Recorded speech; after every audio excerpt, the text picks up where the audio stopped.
kasih karunia dan damai sejahtera yang dari Allah Bapa dan dari anaknya Tuhan Yesus Kristus itulah yang menyertai saudara-saudara sekalian. Amin. Shalom saudara-saudara. Mari kita mendengarkan kembali menjadi renungan dalam PHD INA tertulis dalam Yudas pasal yang pertama ayat yang ketiga sampai ayat yang ke-16. Yudas 1 ayat 3 sampai ayat 16. Beginilah firman Tuhan. Hukuman atas guru-guru palsu. Saudara-saudaraku yang kekasih, sementara aku bersungguh-sungguh berusaha menulis kepada kamu tentang keselamatan kita bersama, aku merasa terdorong untuk menulis ini kepada kamu dan menasihati kamu, supaya kamu tetap berjuang untuk mempertahankan iman yang telah disampaikan kepada orang-orang kudus. Sebab ternyata ada orang tertentu yang telah masuk menyelusup di tengah-tengah kamu, yaitu orang-orang yang telah lama ditentukan untuk dihukum. Mereka adalah orang-orang yang fasik, yang menyalahgunakan kasih karunia Allah kita untuk melampiaskan hawa nafsu mereka, dan yang menyangkal satu-satunya penguasa dan Tuhan kita, Yesus Kristus. Tetapi sekalipun kamu telah mengetahui semuanya itu dan tidak meragukannya lagi, aku ingin mengingatkan kamu bahwa memang Tuhan menyelamatkan umat-Nya dari tanah Mesir, namun sekali lagi membinasakan mereka yang tidak percaya, dan bahwa Ia menahan malaikat-malaikat yang tidak taat pada batas-batas kekuasaan mereka, tetapi yang meninggalkan tempat kediaman mereka dengan belenggu abadi di dalam dunia kekelaman sampai penghakiman pada hari besar.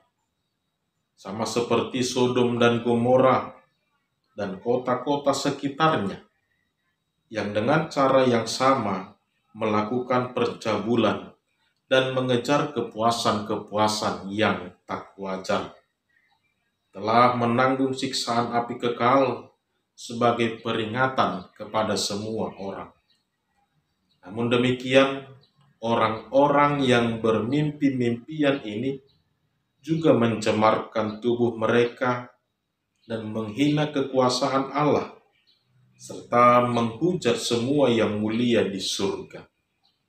Tetapi penghulu malaikat Mikael, ketika dalam suatu perselisihan bertengkar dengan iblis mengenai mayat Musa, tidak berani menghakimi iblis itu dengan kata-kata hujatan, tetapi berkata, "Kiranya Tuhan menghardik engkau." Akan tetapi mereka menghujat segala sesuatu yang tidak mereka ketahui, dan justru apa yang mereka ketahui dengan nalurinya seperti binatang yang tidak berakal, itulah yang mengakibatkan kebinasaan mereka. Celakalah mereka, karena mereka mengikuti jalan yang ditempuh Kain, dan karena mereka oleh sebab upah menceburkan diri ke dalam kesesatan Bilea, dan mereka binasa karena kedurhakaan seperti Korah. Mereka inilah noda dalam perjamuan kasih-Mu, di mana mereka tidak malu-malu melahap dan hanya mementingkan dirinya sendiri.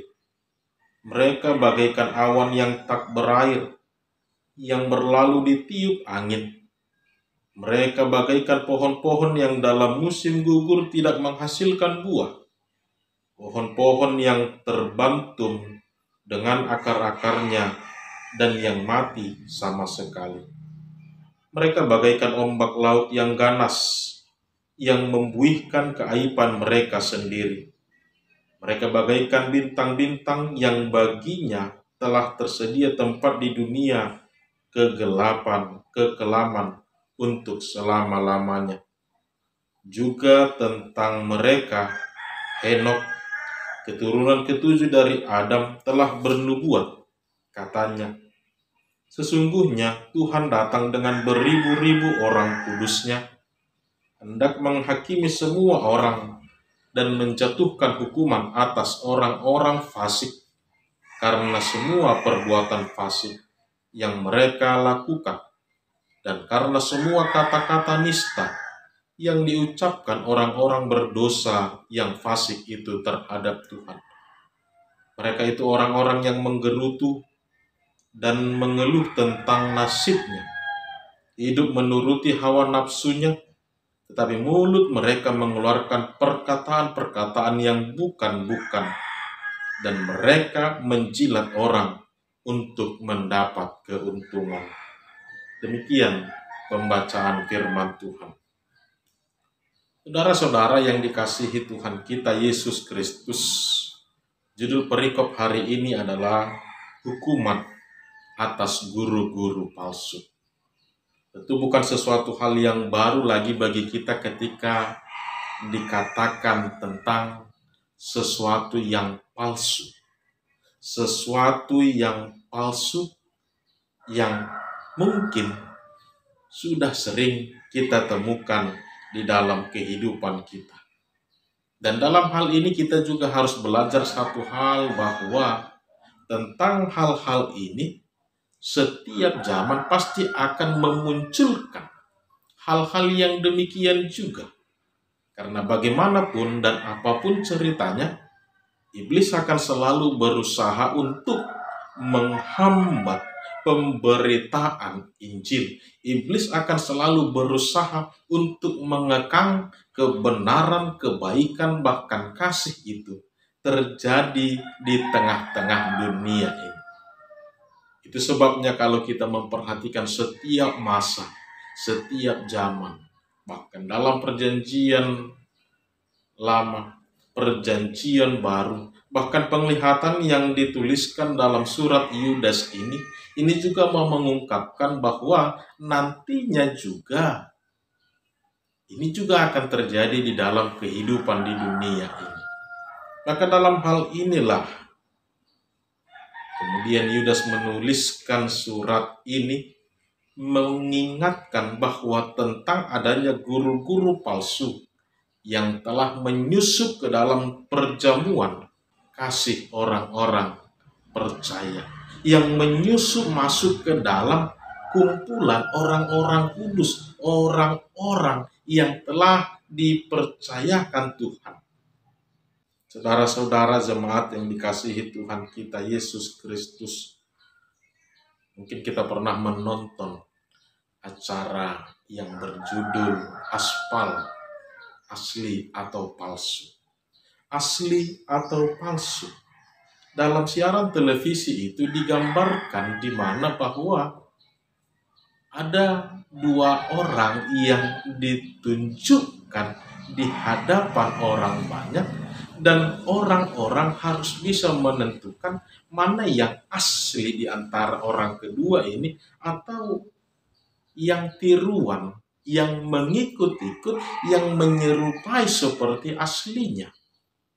Memang kita lihat bahwa sangat susah menemukan, karena yang palsu ini akan berusaha untuk menyerupai sama seperti aslinya. Yang palsu ini akan meniru seperti yang asli, supaya tidak ketahuan bahwa dialah yang palsu. Bahkan kehadirannya juga supaya diterima sebagai seorang yang asli. Sangat susah menentukan mana yang asli, mana yang palsu. Karena keduanya hampir sama, keduanya sangat-sangat menyerupai.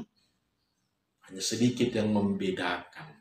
Hanya mereka yang mengenali, mereka yang memahami dengan baiklah yang akan bisa membedakan mana yang asli dan mana yang palsu. Namun kalau hanya memiliki pengenalan yang sedikit, maka mungkin dia bisa terjebak Mungkin dia bisa terkecohkan karena keduanya memiliki persamaan yang begitu banyak, sehingga banyak orang bisa dikecohkan dalam hal ini. Peringatan ini diungkapkan Yudas kepada jemaat atau orang-orang percaya dengan harapan yang pertama bahwa mereka haruslah jeli, haruslah memegang teguh, bahkan apa yang mereka pelajari selama ini, inilah yang harus mereka pakai untuk melihat ke depannya. Terlebih dalam hal pemberitaan, dalam hal menyatakan kebenaran-kebenaran. Karena akan ada banyak orang-orang, bahkan seperti yang diungkapkan dalam perikop-perikop ini, seperti bagaimana Bileam yang memakai jabatan itu ternyata sudah dipengaruhi oleh nafsu dunia. Bileam itu selalu digambarkan sebagai seorang nabi bayaran, di mana bisa kita katakan sekilas bahwa apa yang dia kerjakan itu tergantung bayaran yang dia terima. Apa yang dia katakan itu tergantung dengan bayaran yang dia terima. Seperti yang dia lakukan kepada bangsa Israel. Dia mengecoh, dia mengutuk hanya karena dibayar, diperintahkan oleh orang Balak. Begitu juga seperti Kain. Kalau tampaknya dia begitu tulus, dia begitu ikhlas mempersembahkan korban bakaran itu, tapi nyatanya dalam hatinya masih memiliki banyak dengki, masih memiliki banyak kecemburuan antara Habel. Padahal mereka masih dalam satu keluarga. Mereka itu adalah kakak beradik. Tapi itulah yang mau diingatkan supaya hati-hati dengan hal yang demikian. Karena tidak akan pernah memandang, tidak akan pernah melihat dalam segala situasi, dalam semua lini, iblis akan selalu berusaha mengecohkan.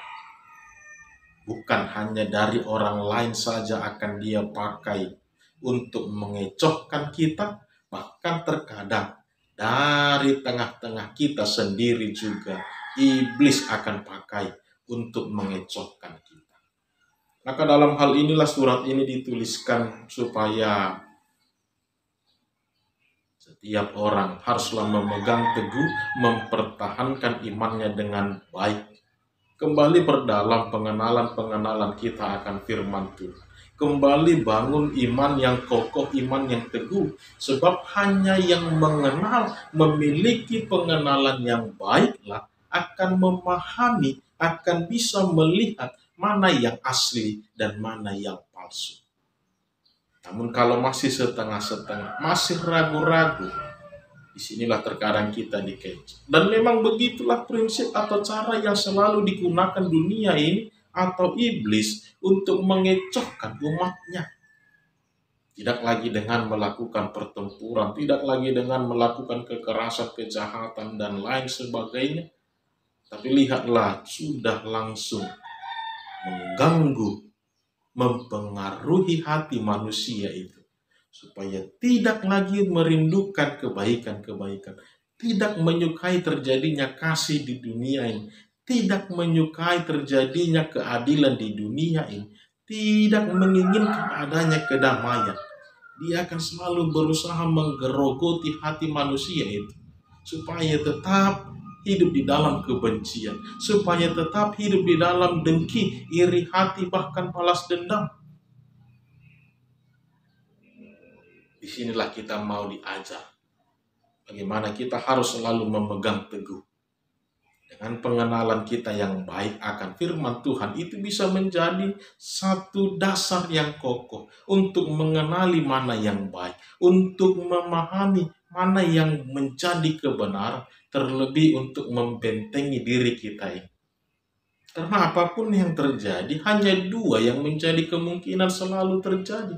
Yang pertama, ketika kita tidak memiliki pengenalan yang baik, maka kitalah yang akan terpengaruh oleh ajaran-ajaran tersebut.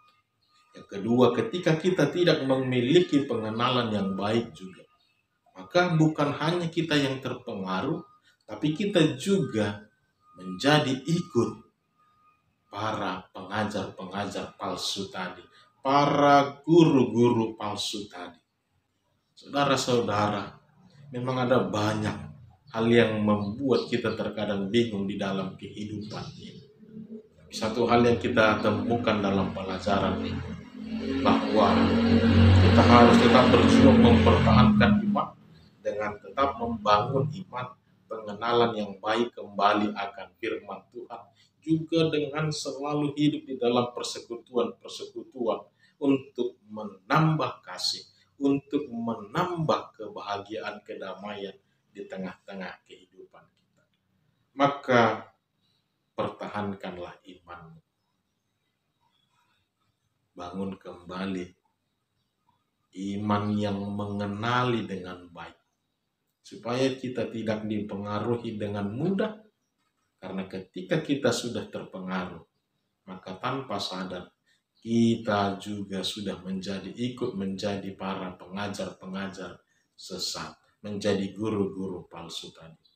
Maka mari saudara, kita harus hati-hati dengan apa yang ada di sekitar kita tentang sesuatu yang berbau palsu. Itu akan sangat membahayakan, juga akan sangat merugikan kita. Semua itu ternyata sangat tidak baik dan sangat tidak baik untuk kita lakukan di dalam hidup kita. Maka bangunlah hidup kita, iman kita dengan kembali taat dan tekun di dalam kebenaran firman Tuhan. Tuhan Yesus memberkati. Shalom.